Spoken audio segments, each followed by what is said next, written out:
छोरी जान लेके छोरी भरोसा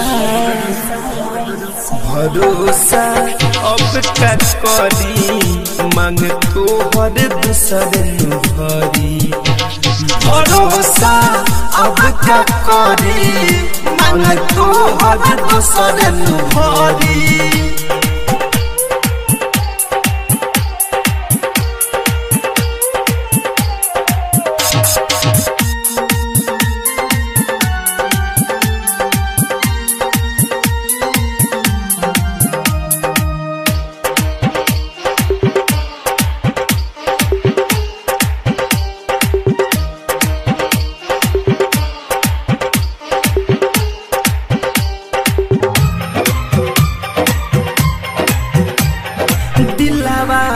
काबू हो के ना अखिया से आंसू के ना दर्द से अब हम खेलना सीख गए हम बेवफाई के साथ जीना सीख गए क्या बताए किस कदर दिल टूटा है मेरा मौत से पहले कफन बोलकर सोना सीख गए दिलावा पे काबू हो के ना अखिया से आंसू के ना सब कुछ हमर लुट जाई साथ जब तोहर छूट जाई सताई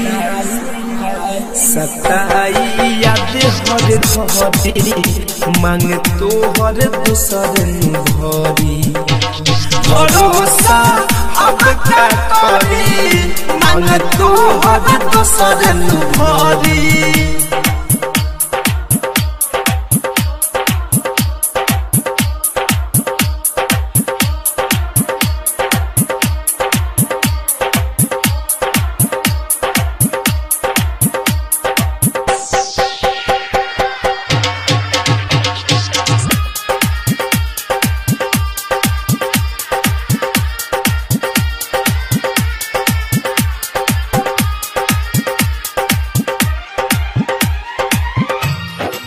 रिकॉर्डिंग स्टूडियो लाल बेटिया।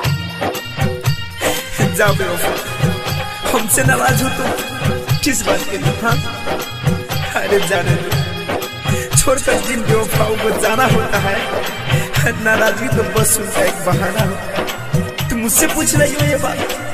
हाँ जा जा हो मत लब के जबाना बा मोहब्बत जे लखाना बा, यही तुम्हारा प्यार है?